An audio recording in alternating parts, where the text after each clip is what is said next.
Kemanakah aku dapat pergi menjauhi Roh-Mu Tuhan?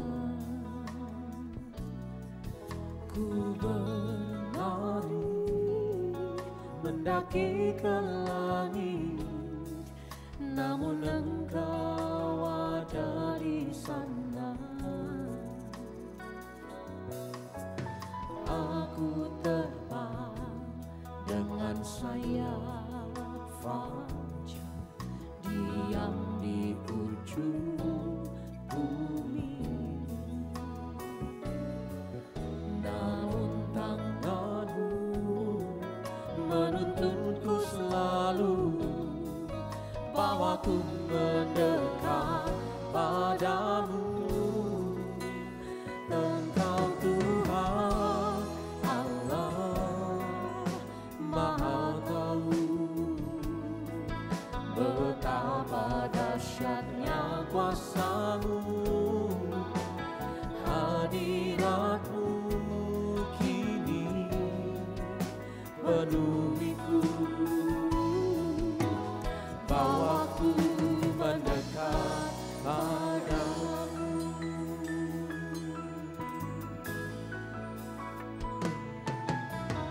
Kemanakah aku dapat pergi menjauhi Roh-Mu Tuhan? Ku berlari mendaki ke langit, namun Engkau ada di sana. Aku terbang dengan sayap fajar, diam di ujung bumi. Namun tangan-Mu menuntunku selalu, bawaku mendekat padamu. Engkau Tuhan Allah Maha Tahu, betapa dahsyatnya kuasa-Mu, hadirat-Mu kini penuhiku. Bawaku mendekat padamu. Engkau Tuhan Allah Maha Tahu, betapa dahsyatnya kuasa-Mu, hadirat-Mu kini penuhiku. Bawaku mendekat Engkau Tuhan Allah Maha Tahu, betapa dahsyatnya kuasa-Mu, hadirat-Mu kini penuhiku.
Sempurna kasih-Mu, sempurna cinta-Mu bagi kami, sempurna penyertaan-Mu, sempurna kesetiaan-Mu menjagai kami sampai hari ini. Doa kami di pagi hari ini Tuhan, kami rindu semakin hari, kami semakin dekat dengan-Mu, semakin hari kami semakin melekat dengan-Mu. Dan pagi hari ini kami rindu, setiap kami umat-Mu, kami orang-orang yang Kau kasihi, kami boleh membawa hati kami untuk kami menyembah Tuhan dengan segenap hati kami. Bapak Ibu Saudaraku, mari bukalah kedua tangan kita bersama sejenak. Mari ucapkan syukur kepada Tuhan. Tuhan itu baik, kasih setianya tetap untuk kita semua. Kirala wasyakara barawata karalawa, shikara mata karalawa syakarawa. Mari angkat hati, angkat suara, kita ucapkan syukur. Kina mata karala wasyakara labarala barala wasyakara labarala barala. Oh, terima kasih Yesus. Kiara la wasyakara barala bata karala barala barala. Shikara la barala barala wasyakara la barala barala barala. La barala wasyakara. Kiara la wasyakara barala.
Raja segala raja hadir di tengah kita, amin.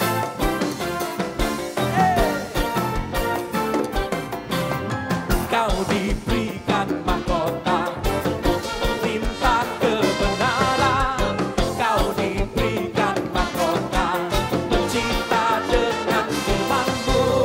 Kau punya kuasa dan kemuliaan, Kau Tuhan surga dan bumi. Kau diberikan mahkota memerintah kebenaran, Kau diberikan mahkota mencipta dengan firman-Mu. Kau punya kuasa dan kemuliaan, Kau Tuhan surga dan bumi. Engkaulah Tuhan. Katakan Engkaulah Tuhan. Engkaulah Tuhan. Engkaulah Tuhan.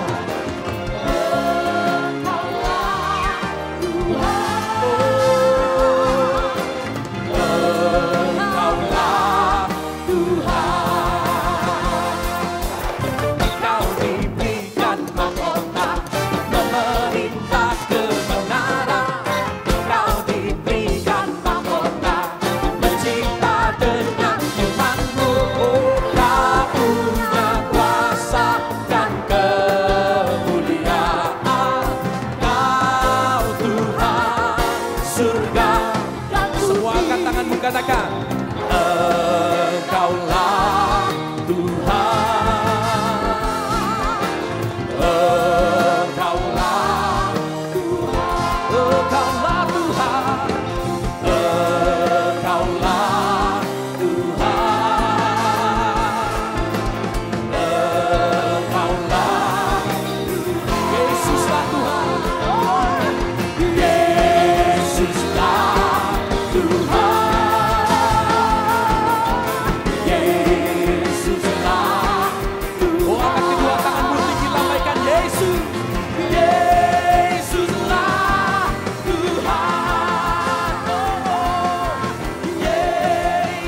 surga,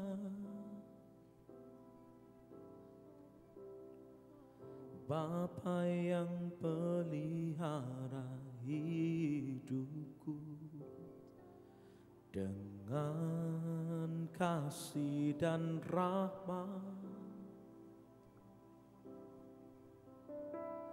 untuk seterusnya dan selamanya bersamamu. Ku kan terbang tinggi bagai raja wali dengan kekuatan sayapnya. Sama-sama katakan Bapakku. Bapakku yang di surga, Bapa yang pelihara hidupku dengan kasih dan rahmat, untuk seterusnya dan selamanya bersamamu. Bukan terbang tinggi bagai raja wali dengan kekuatan sayapnya.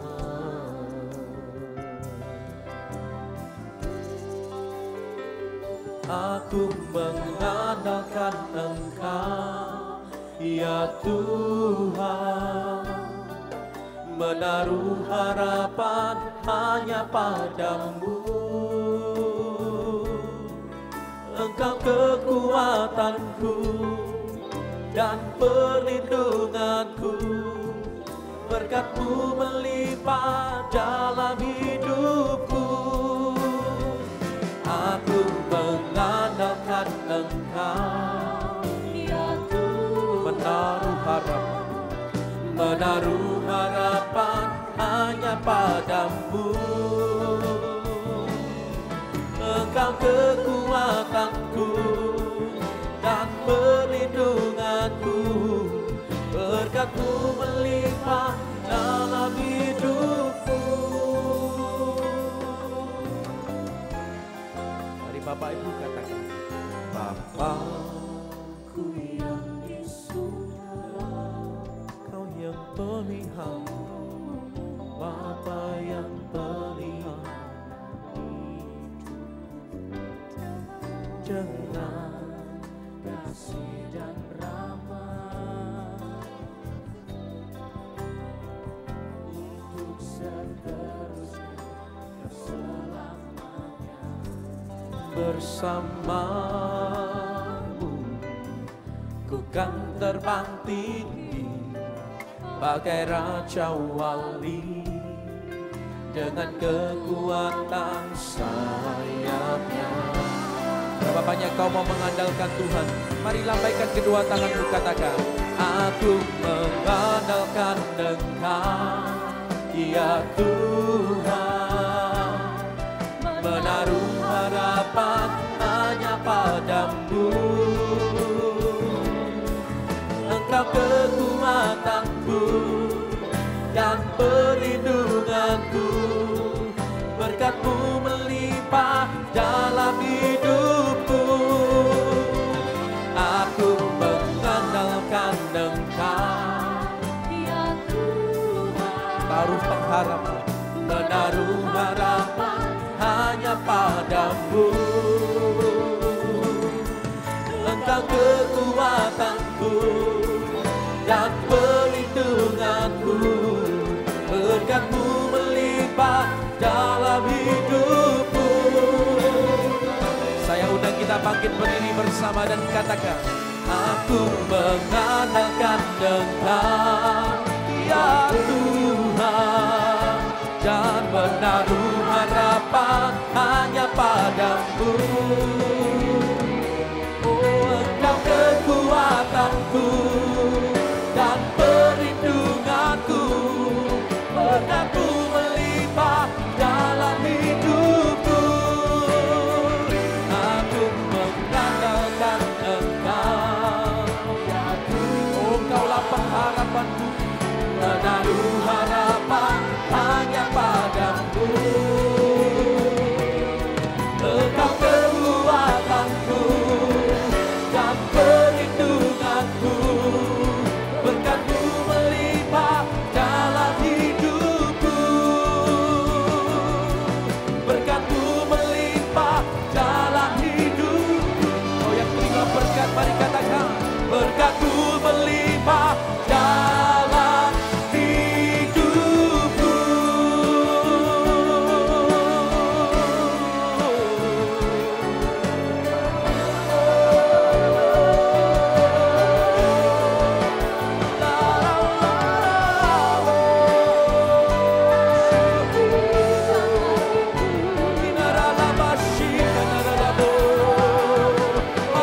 pagi hari ini kita akan terbang tinggi bersama dengan Tuhan. Mari angkat kedua tanganmu dan dengan iman percaya terima kemenanganmu.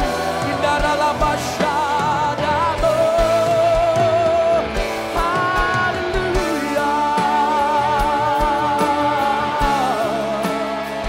Oh Yesus, Yesus Tuhan. Kami percaya bersama dengan Tuhan kami akan lewati semuanya. Bersamamu Bapa, ku lewati semua perkenananmu ya. Teguhkan hatiku, Engkau yang bertindak. Katakan memberi pertolongan, memberi pertolongan. Oh anugerah-Mu besar melimpah bagiku. Satu kali lagi angkat kedua tanganmu, katakan bersamamu Bapa, ku lewati semua perkenananmu ya.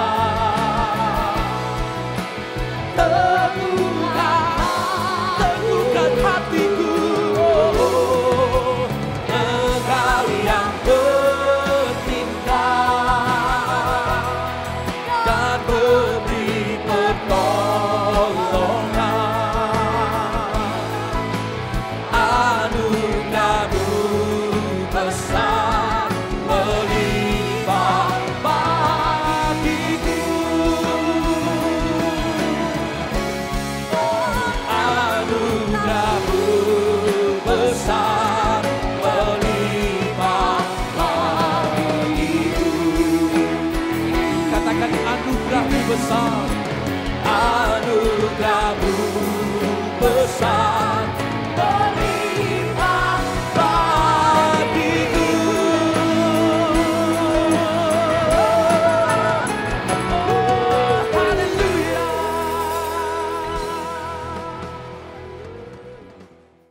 Mari kita berdoa. Beshem Haab We Haben We Ruach HaKodesh Elohe Echad. Bapa di sorga, Tuhan kami Halik langit dan bumi, Bapa kekekalan, Tuhan yang menciptakan langit, bumi, laut beserta isinya, serta tidak pernah meninggalkan perbuatan tangannya. Tuhan yang disembah oleh Abraham, Ishak dan Yakub, Tuhan itu juga yang kami sembah, kami kenal melalui anak-Mu, Yesus Kristus, junjungan ilahi kami yang agung. Kami memuji dan mengucap syukur kepadamu atas segala kasih, karunia, anugerah, limpah rahmat dan berkat-Mu. Atas segala perkenanan Tuhan, sehingga kami dipilih, ditetapkan untuk menjadi anak-anak-Mu, untuk menerima anugerah-Mu. Karena karya Kristus Yesus yang sudah menebus dan membebaskan kami. Karena itu kami mau menaikkan ucapan syukur kami yang tak terhingga ke hadapan-Mu. Seraya senantiasa menyerahkan diri kami di hadapan Engkau. Sebab di dalam Engkau kami akan terpelihara dengan sempurna. Karena Engkau adalah pemelihara yang kekal. Untuk itu di tengah-tengah persekutuan ibadah kami, di hadapan hadirat-Mu yang kudus, kami ingin meneduhkan hati kami, menundukkan pikiran kami kepada otoritas kedaulatan firman-Mu. Karena firman-Mu itulah yang mengandung segenap kebenaran dan janji-Mu yang akan kau genapi untuk menjadi milik kami. Pribadi lepas pribadi, sanggup mengubah, memulihkan dan membaharui dan memberkati kehidupan kami. Karena Roh-Mu itu sendiri yang akan mengerjakannya di tengah-tengah pewartaan ini. Karenanya kami bersehati mohon kepadamu. Bila kuasa Roh Kudus itu menguasai kami semua. Terima kasih Bapa, dalam nama Yesus kami berdoa. Amin. Silakan duduk.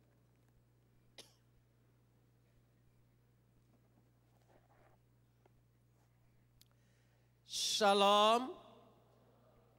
Pagi hari ini kita akan bersama-sama membaca firman Tuhan yang terambil dari surat Galatia.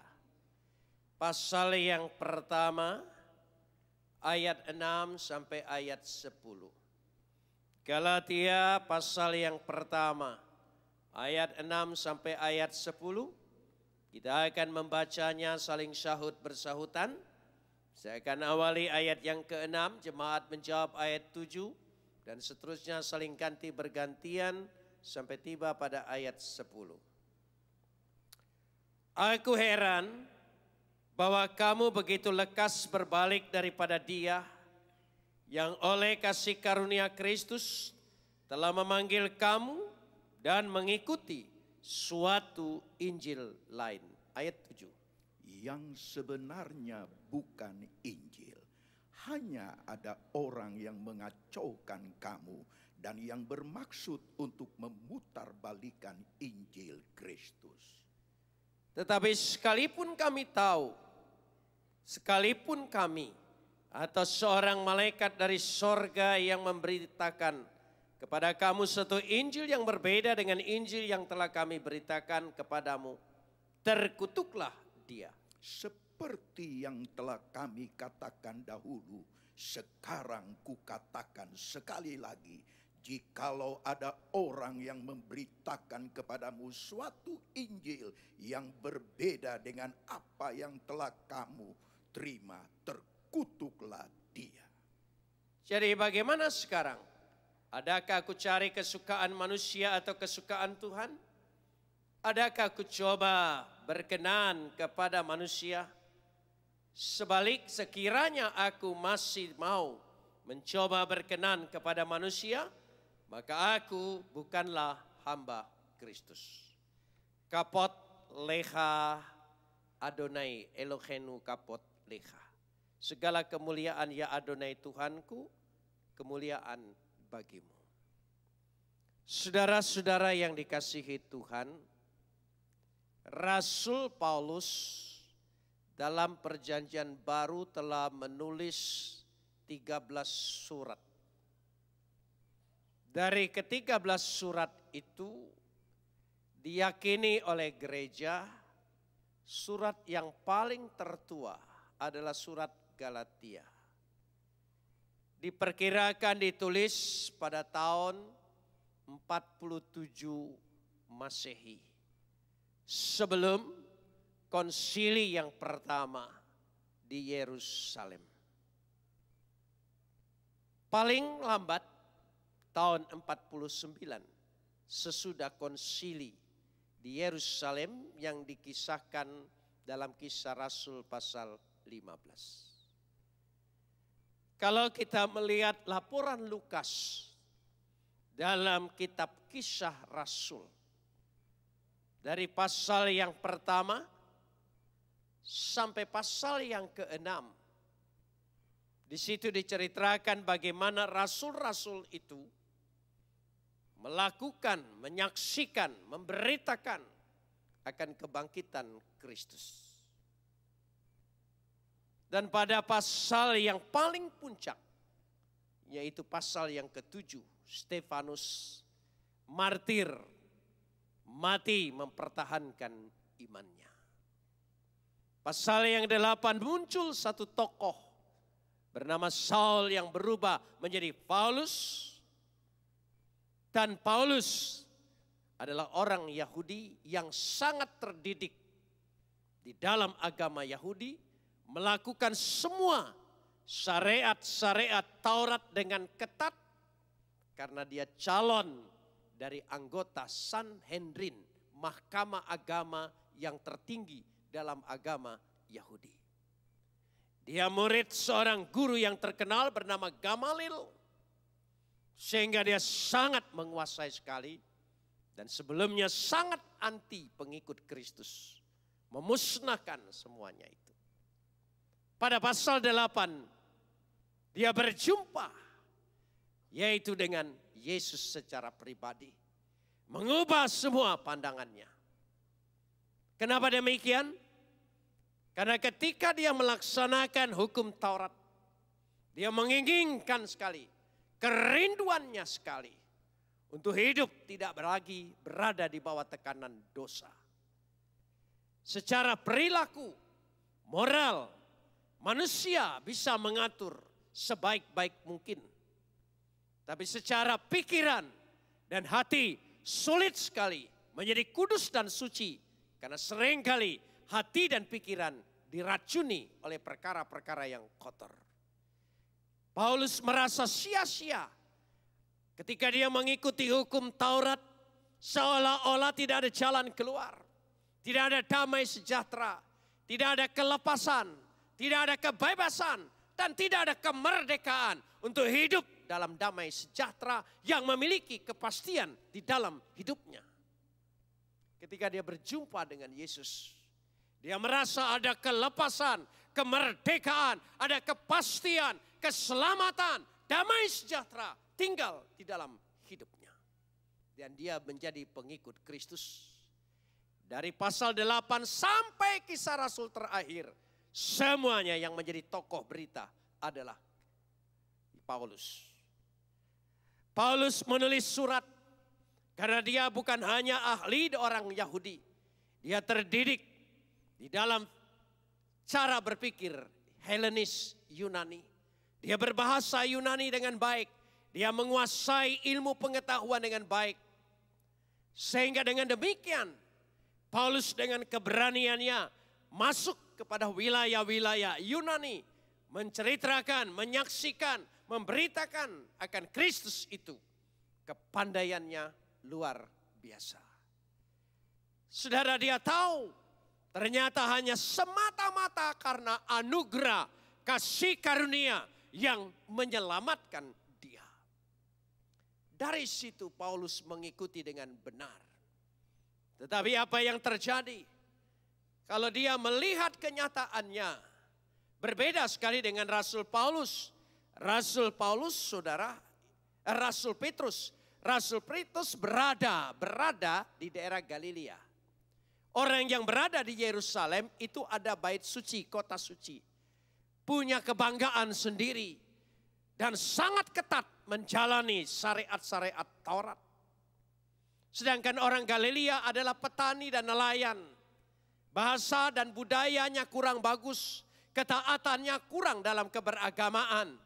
Bahkan di situ juga muncul kaum pemberontak yang disebut kaum Zelotis. Jadi karena itu Paulus punya keberanian lebih daripada Petrus. Dan Lukas mencatat ini. Tetapi ketika dia melihat kenyataannya, bayangkan tahun 47 Masehi, hanya beberapa tahun setelah Kristus tidak hadir di tengah dunia secara fisik. Dia melihat pengikut-pengikut Kristus ada perubahan. Berubah begitu drastis. Kenapa? Karena itu dikatakan di sini pada ayat yang ke-6a. Aku heran bahwa kamu begitu lekas berbalik dari dia.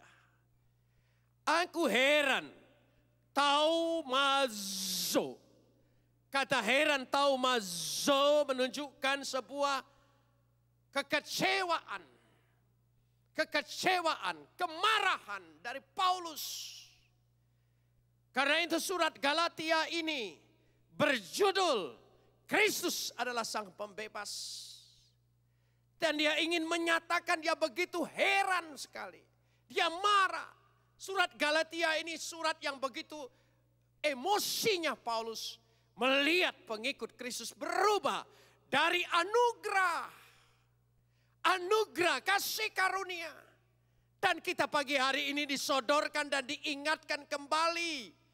Kalau kita bisa diselamatkan, percaya, beriman kepada Yesus. Itu bukan karena kebaikan diri kita semua. Bukan saya dan saudara. Semata-mata hanya karena anugerah. Karena tubuh dan darah Yesus yang tersedia bagi kita untuk diselamatkan. Anugerah. Dan Paulus melihat dia heran, tahu masuk. Kamu begitu berubah sekali. Dikatakan dengan tegas di sini untuk menyatakan aku heran kamu lekas berbalik dari dia yang oleh kasih karunia Kristus telah memanggil kamu. Dari dia yaitu Yesus yang kasih karunia hariti diterjemahkan kasih karunia, tapi terjemahan baru daripada lembaga Alkitab memperbaiki kata ini dengan tepat sekali. Yaitu Alkitab terjemahan Millennium menyebutkan anugerah.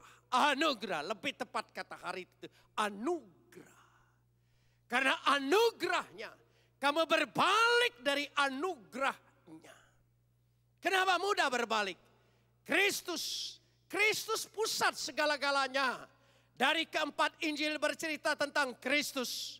Dari 13 surat Paulus semua pokoknya bicara Kristus. Galatia berbicara Kristus sang pembebas. Tesalonika berbicara Kristus sang harapan. Dan dikatakan dalam kitab Roma, kitab Korintus, Kristus adalah juru selamat. Semuanya Yesus. Dan itulah Injil. Injil hanya punya satu tokoh. Injil hanya punya satu fokus. Injil hanya bercerita tentang satu. Yesus Kristus. Lain daripada itu bukan Injil. Ini penting sekali. Kita diperhadapkan sekarang ini untuk menerima. Apa ini hanya simbolis? Apa ini hanya sakramen seremonial saja? Kalau kita tidak mengimani ini betul-betul anugerah. Karena Yesus sudah menyerahkan tubuh dan darahnya. Supaya kita beroleh kebebasan, kelepasan. Supaya kita beroleh kepastian, keselamatan. Ada damai sejahtera dalam hidup kita. Perhatikan fokusnya iman kita, pikiran kita, ajaran kita. Hanya ada satu pribadi. Siapa namanya? Amin. Ini penting sekali. Yesus. Jangan lupa itu. Karena itu dikatakan pada ayat ini. Mari kita lihat ayat 6c. Kita lihat pada ayat 6c. Dikatakan ayat 6b. Yang oleh kasih karunia Kristus telah memanggil kamu. 6c. Dan mengikuti. Tolong sambung. Suatu Injil lain. Injil lain. Heteron euangelion. Ada Injil lain. Ada kabar baik lain. Kabar baik yang tidak berfokus pada kebenaran Yesus. Kabar baik yang tidak bercerita tentang anugerah bahwa Yesus. Ada Injil lain. Heteron. Dan di sini ingin dinyatakan kata heteron. Saya ingin membahas ini. Heteron. Injil lain. Saudara, ada Injil lain. Kata Injil lain dikatakan pada ayat yang ke-7. Pada ayat yang ke-7a. Yang sebenarnya. Tolong sambung. Nah, bahasa Indonesia kan bolak-balik seperti sama. Ada Injil lain yang sebenarnya bukan Injil. Jadi kata Injil lain memakai kata heteron. Tapi yang bukan Injil itu namanya bukan Injil. Kalau saya perhatikan dari sudut linguistik yaitu bahasa. Kata heteron dan alo sesungguhnya dua kata yang sinonim. Di mana keduanya berbicara tentang yang bersifat enumeratif. Suatu tambahan. Satu tambahan. Bukan diferensial sesuatu yang lain. Karena itu Paulus membedakan dua kata ini. Heteron menunjukkan yang lain dari satu jenis yang berbeda. Sekali lagi, heteron yang lain dari jenis yang berbeda sama sekali. Lalu kata alo menunjukkan yang lain dari satu jenis yang sama. Nah, saya ingin jelaskan. Kalau Injil yang lain, yang tidak sama dengan keempat Injil ini, yang memang berbeda sama sekali, itu memang lain ceritanya. Saudara pasti pernah mendengar ada Injil Barnabas. Injil Barnabas. Saya bisa buktikan bahwa ini bukan Injil. Memang Injil yang lain dan jenis yang berbeda. Dari sumber yang tidak sama. Injil Barnabas saya bisa buktikan ada 100 kepalsuan dari Injil Barnabas. Tapi saya tidak akan terangkan 100-100-nya karena itu perlu seminar sendiri. Saya terangkan beberapa saja. Dari Injil Barnabas dikatakan begini.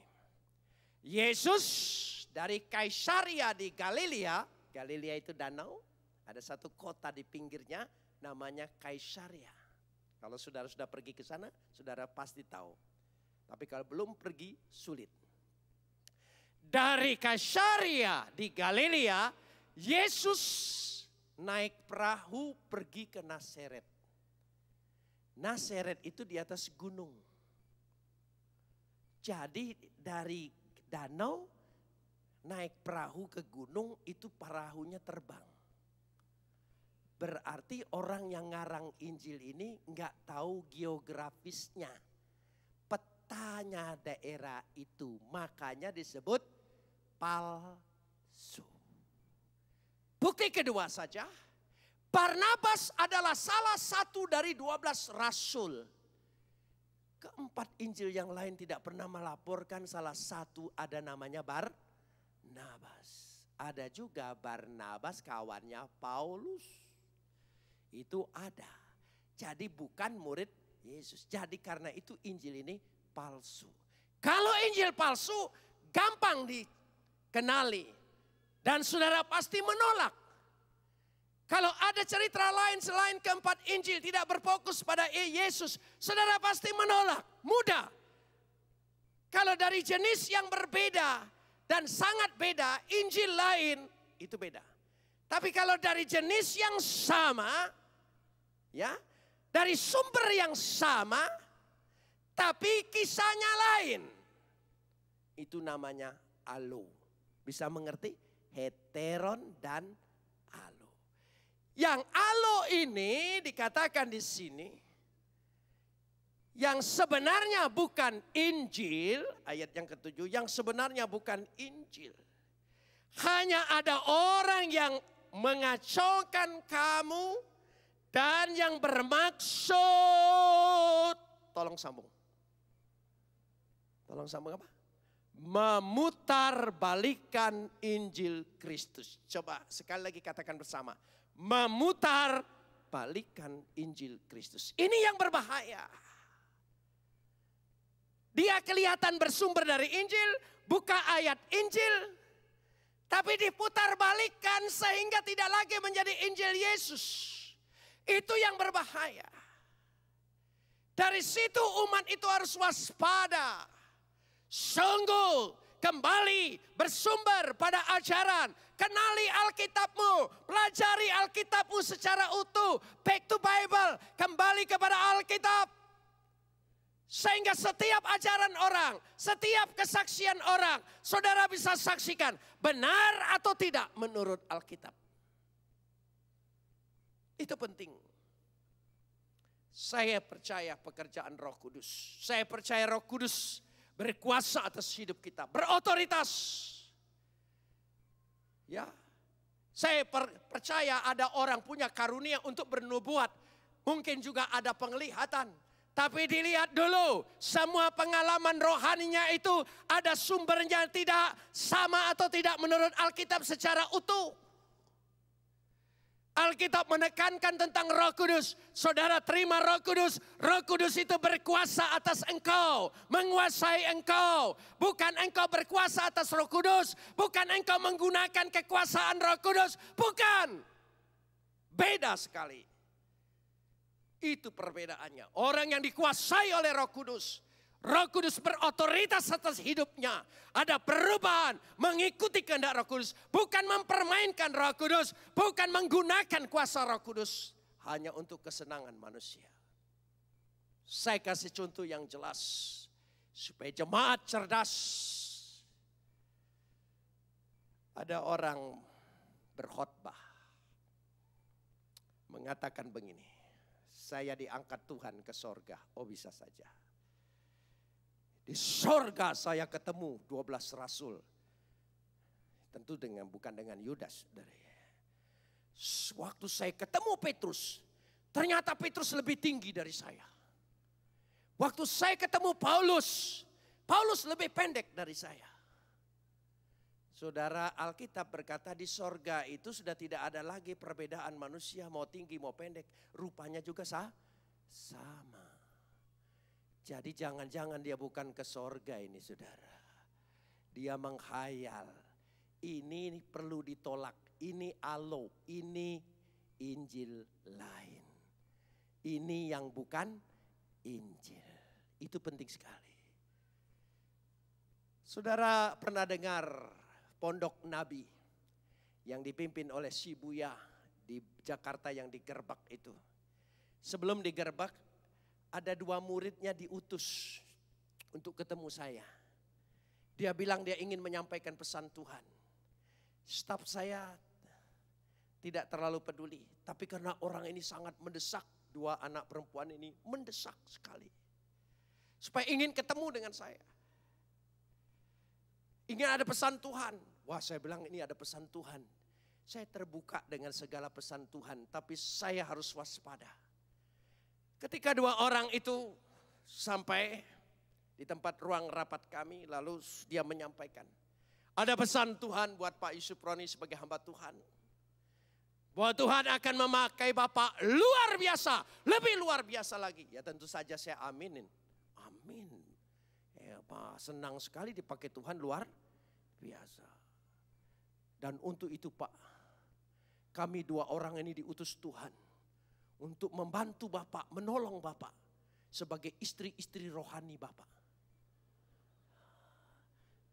Maksudmu ada istri rohani, ada istri jasmani. Ya istri itu ya jasmani dan rohani. Tidak ada istri rohani, istri jasmani. Kalau istri itu kan jasmani.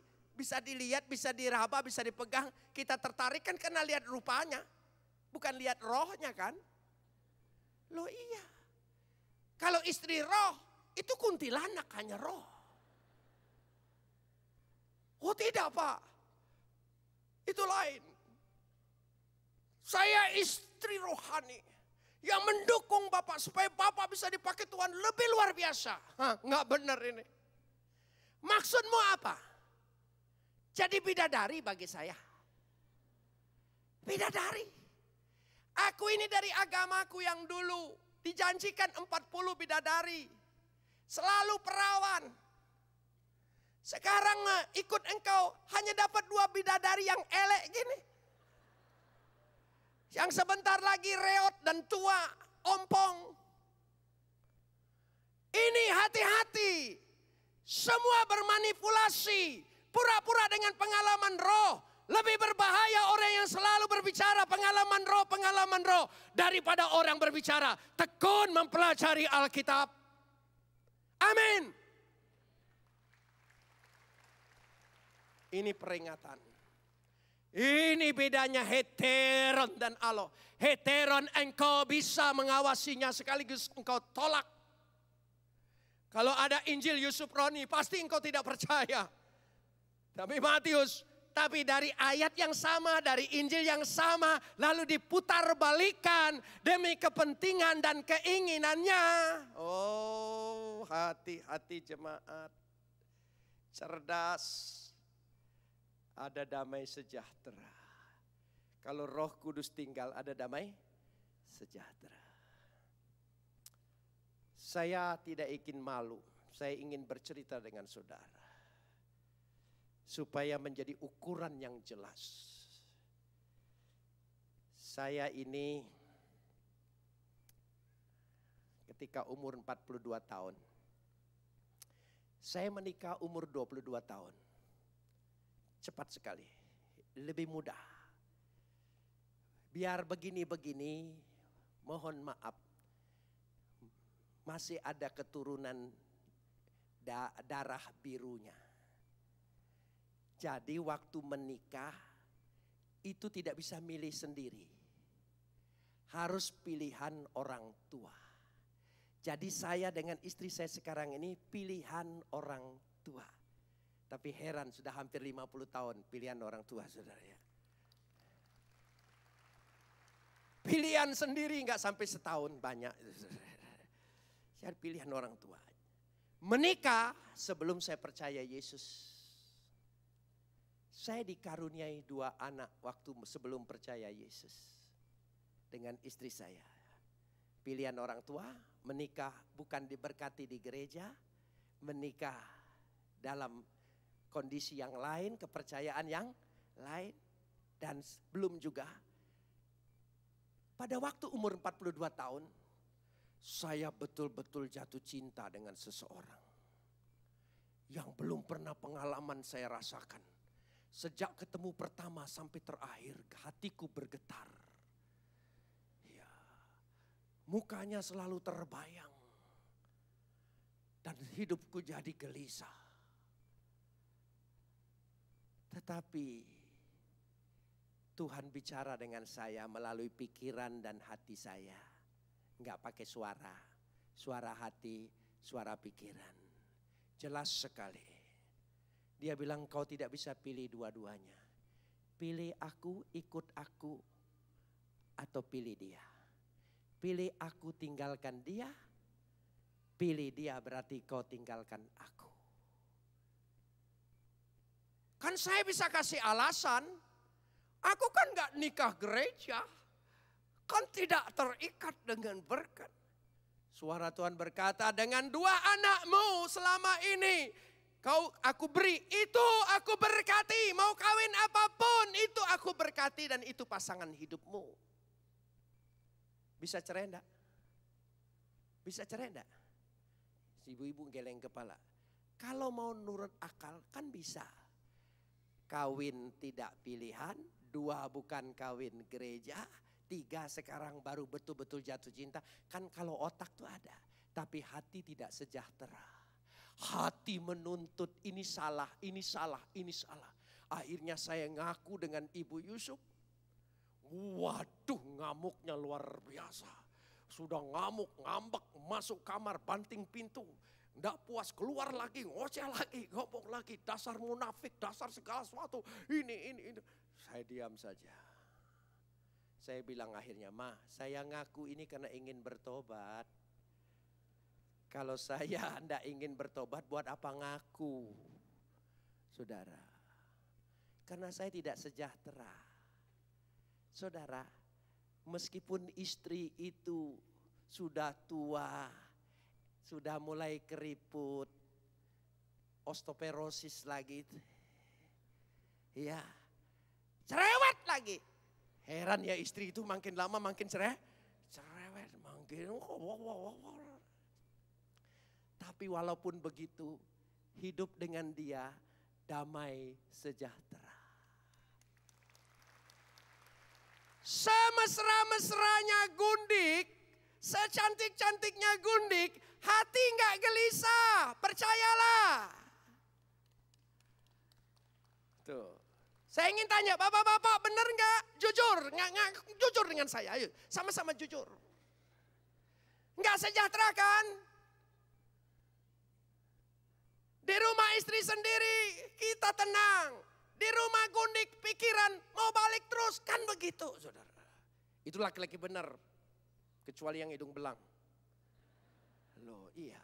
Jadi yang penting itu jangan sampai kita ini digoda oleh suara termasuk melalui pikiran dan hati kita yang tidak sesuai dengan Alkitab.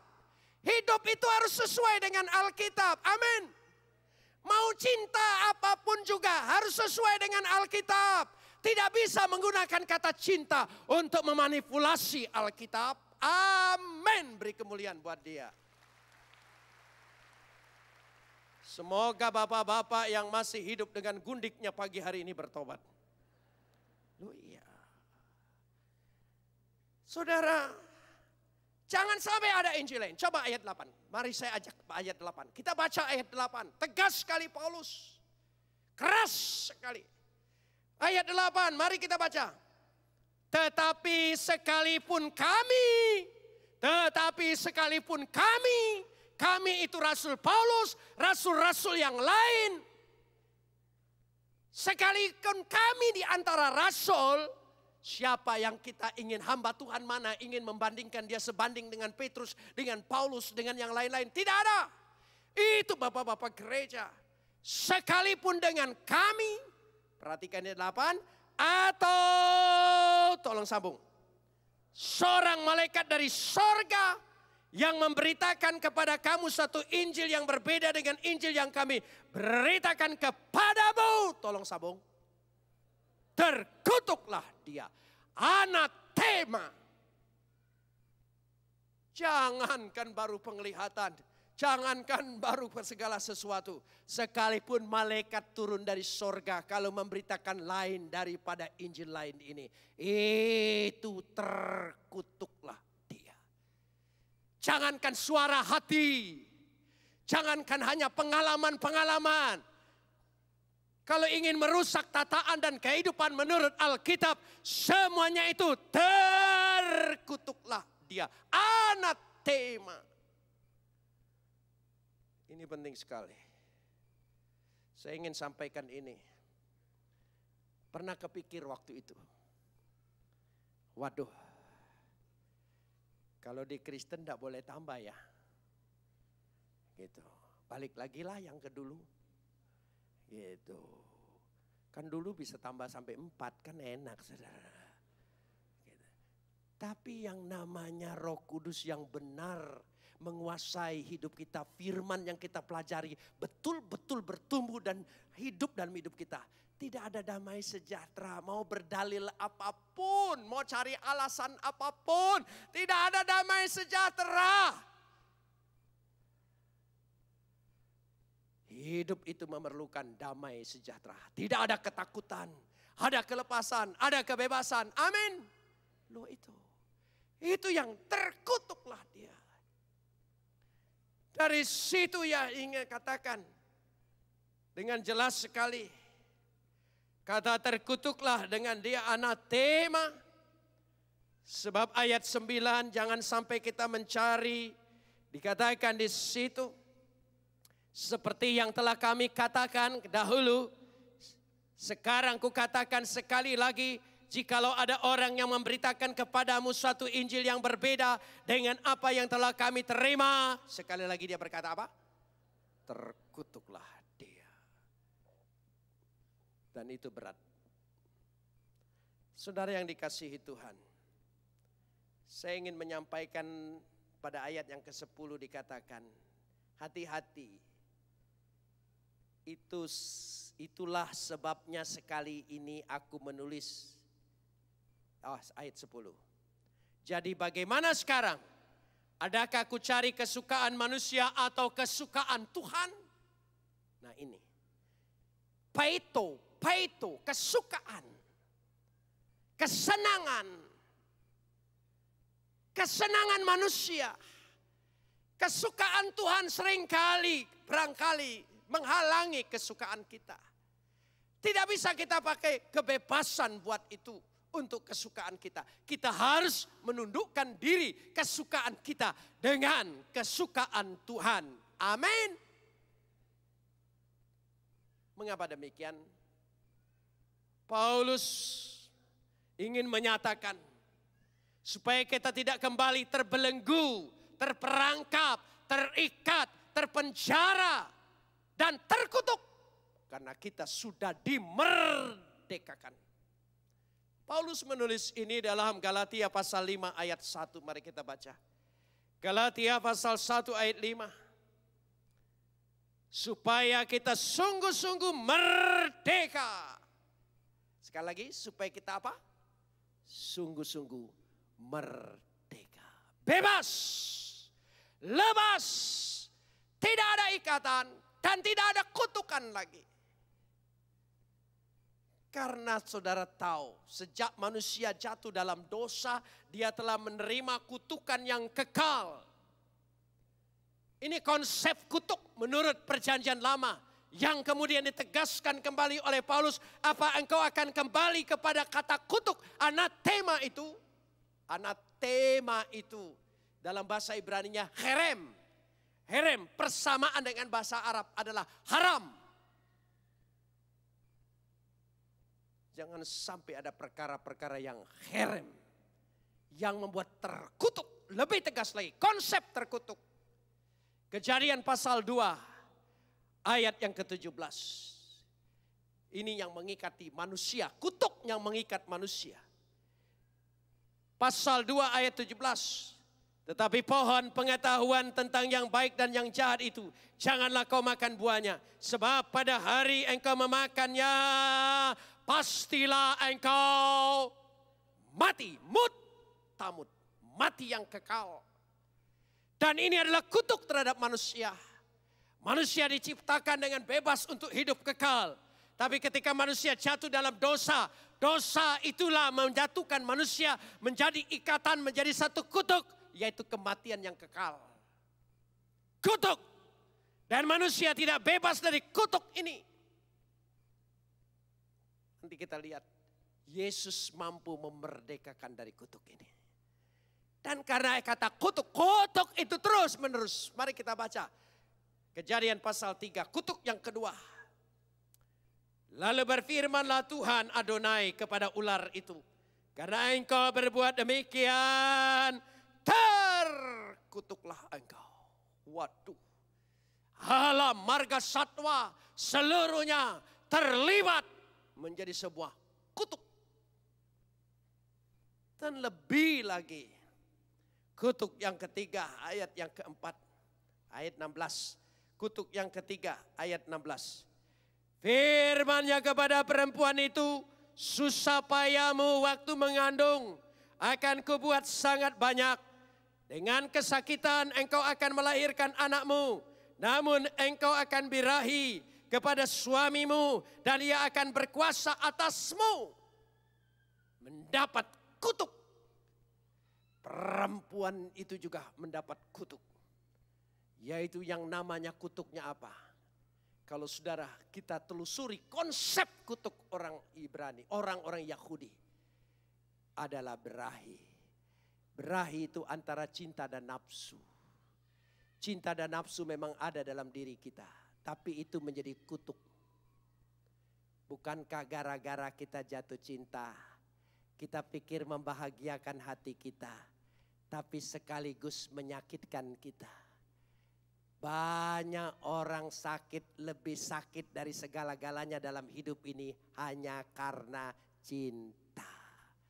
Makin engkau mencintai, makin menyakitkan dirimu. Iya, belum jadi aja dikatakan situ laki-laki itu akan berkuasa. Oh ya, berkuasa dengan kata-kata cintanya, dengan pernyataannya, dengan bujukan rayuannya, berkuasa atas engkau sehingga membuat engkau tidak berkutik. Coba kalau perempuan nanya, calon pacarnya paling nanya, sudah makan belum? Coba kalau cowok yang BBM atau SMS, kamu di mana? Lagi apa? Dengan siapa? Waduh, belum jadi sudah menguasai. Apalagi sudah jadi, terkuasailah engkau. Sudah jatuh cinta, sudah segala sesuatu. Dengan mudahnya dia tinggalkan rumah. Dengan mudahnya dia berkata, aku tidak cinta lagi. Aku sudah bosan dengan engkau. Sementara perempuan harus menanggung kutuk itu semua. Jatuh cinta baik. Kalau bersama Tuhan engkau akan bahagia. Tapi tanpa Tuhan engkau akan kutuk kena kutuk. Bahaya. Coba tanya perempuan. Berapa banyak engkau terluka dengan kata cinta? Berapa banyak? Saya percaya banyak sekali perempuan akan bersaksi. Cinta itu membahagiakan waktu didengar. Tetapi membuat kita sakit ketika menjalaninya. Apalagi tidak ketemu tambah sakit lagi. Ketemu tambah sakit. Sering ketemu sakit-sakitan lagi. Sudah banyak dari sana. Lalu laki-laki ayat yang ke-17. Lalu firman-Nya kepada manusia itu, karena engkau mendengarkan perkataan istrimu, memakan dari buah pohonnya yang kuperintahkan kepadamu, janganlah makan daripadanya, maka tolong sambung. Terkutuklah tanah itu. Ini konsep kutuk.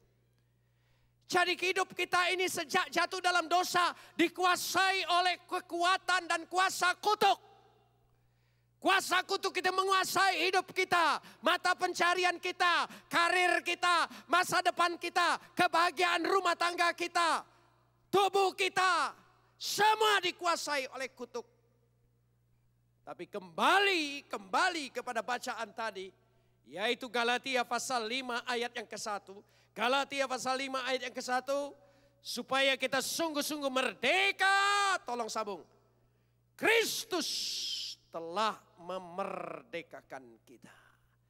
Kristus telah memerdekakan kita dari segala kutuk itu. Amin.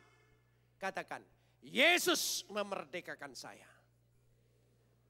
Sama-sama, 1, 2, 3. Tubuh dan darahnya tersedia. Makanlah nanti, minumlah, imani itu tubuh dan darah Kristus yang diberikan anugerah untuk membebaskan kita. Karena dia sudah mati bagi kita dan bangkit bagi kita supaya kita merdeka. Merdeka dari apa? Dari kutuk. Ketika engkau makan dan minum, engkau merasakan masih ada ikatan-ikatan kutuk yang menghalangi kebahagiaanmu, karirmu, berkatmu, masa depanmu, kesehatanmu, keberuntunganmu, apa saja. Imani, hari ini ada mujizat membebaskan aku dari segala kutuk itu. Dalam nama Yesus. Amin. Saudara mau mengambil perjamuan dengan iman demikian. Dibebaskan dari segala Kristus yang sudah menebus. Karena dinyatakan dengan tegas sekali. Supaya kita jelas di sini. Mari kita baca Galatia pasal 3 ayat 13. Galatia pasal 3 ayat 13 kita baca bersama. Galatia pasal 3 ayat 13. Kristus telah menebus kita dari kutuk hukum Taurat. Dengan jalan, tolong sambung. Menjadi kutuk karena kita. Sebetulnya kita ini dikutuk dan diikat oleh kutukan dari sejak Kejadian pasal 2 ayat 17 tadi. Dan terus menerus kutuk itu mengikat kita. Percayalah, Kristus sudah menjadikan dirinya kutuk ketika mati di kayu salib. Coba kita lanjutkan ayat ini. Galatia pasal 3 ayat 13. Galatia pasal 3 ayat 13 dikatakan dengan tegas di situ. Kristus telah menebus kita dari kutuk hukum Taurat dengan jalan menjadi kutuk karena kita. Sebab ada tertulis, terkutuklah orang yang digantung pada kayu salib. Sejak dia tergantung di kayu salib, segala kutuk kita sudah ditebus oleh dia. Pulanglah dengan merdeka dan bebas. Amin. Damai sejahtera menyertai hidupmu. Berkat Tuhan berlimpah atas hidupmu. Mulailah ketika engkau menerima tubuh dan darah Yesus. Imani demikian. Mungkin saudara ada keraguan-raguan, ada kecemasan, ada kekhawatiran, ada bisikan.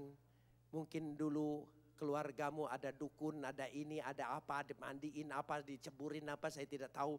Saudara Percayalah, sejak engkau terima Yesus, Yesus sudah membebaskan engkau dari kutuk-kutuk itu. Tidak ada lagi ikatan-ikatan itu, tidak ada lagi. Mau 7 turunan, mau 8 turunan, katanya 4 turunan kena kutuk. Tidak peduli, nenekmu dukun, nenekmu apa saja, enggak peduli. Yang penting ketika engkau makan dan minum, inilah Kristus sudah menjadikan dirinya untuk menebus kutuk bagi kita. Amin.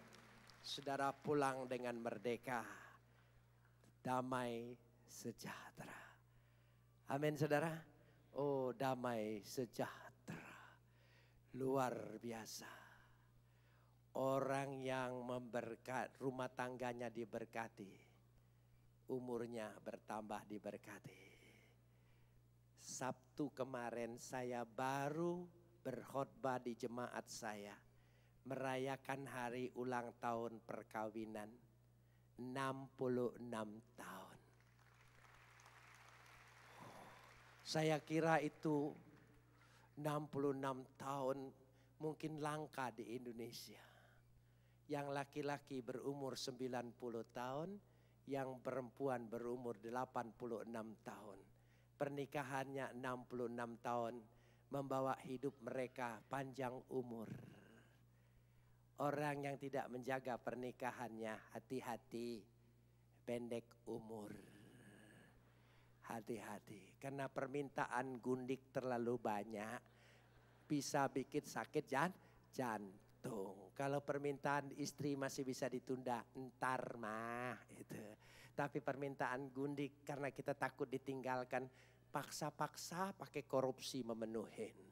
Dan celakanya sekali, barang istrinya dicuri buat gundiknya.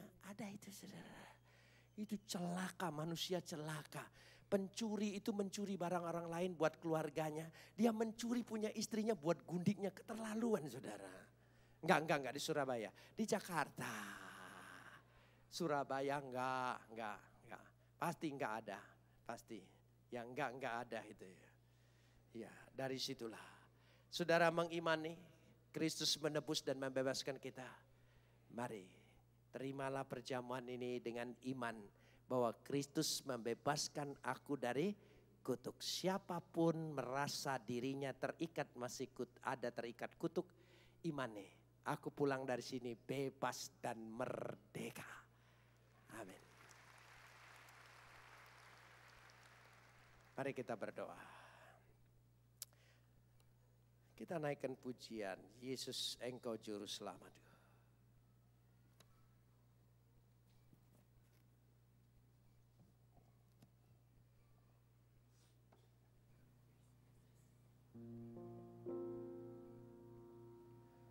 Walau ku harus berjalan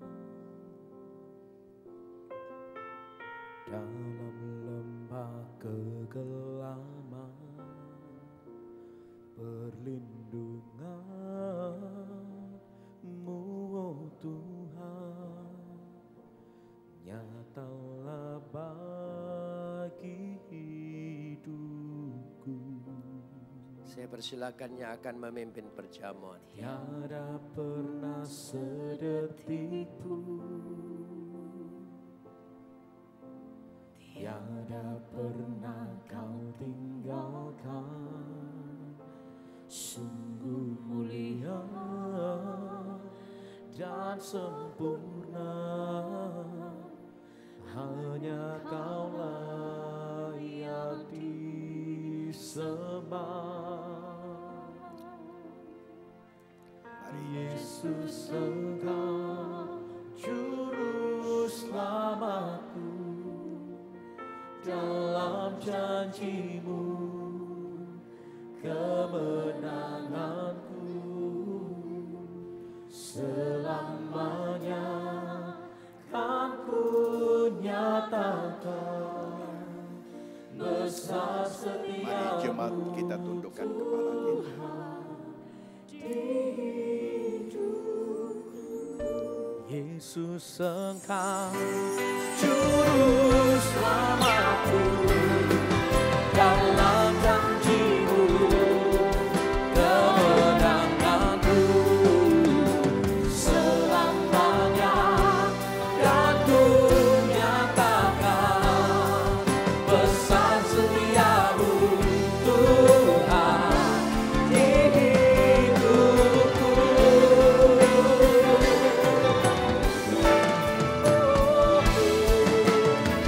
Yesus Engkau juru selamatku, dalam janji-Mu kemenanganku selamanya kan ku nyatakan besar setia-Mu Tuhan di hidupku, besar setia-Mu Tuhan, besar setia-Mu Tuhan, besar setia-Mu Tuhan Di hidup yang merasakan kesetiaan Tuhan, beri sorak-sorai yang meriah bagi Yesus.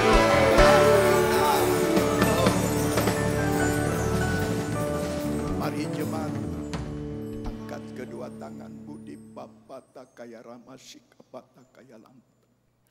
Jemaat yang dikasihi Tuhan, terimalah anugerah rahmat daripada Bapa, kasih-Nya dalam Yesus, kekuatan kuasa-Nya dalam Roh-Nya yang kudus, untuk terus menaungi, membimbing, menyertai dan memberkati kita semua sepanjang hari ini hingga Maranatha Yesus datang, bahkan sampai selama-lamanya. Dalam nama Yesus, semua yang percaya bersama-sama dengan saya berkata, amin. Berapa banyak kita percaya Tuhan hadir di tengah kita, lambaikan kedua tanganmu tinggi. Tepuk tangan satu kali lagi lebih meriah bagi Tuhan kita.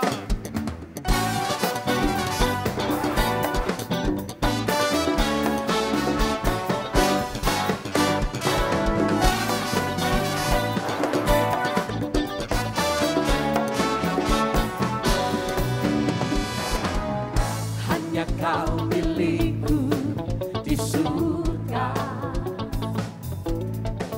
tiada yang ku ingini di bumi, hanya Kau. Tak ku andalkan kekuatanku, hanya ada satu yang pasti, namun yang pasti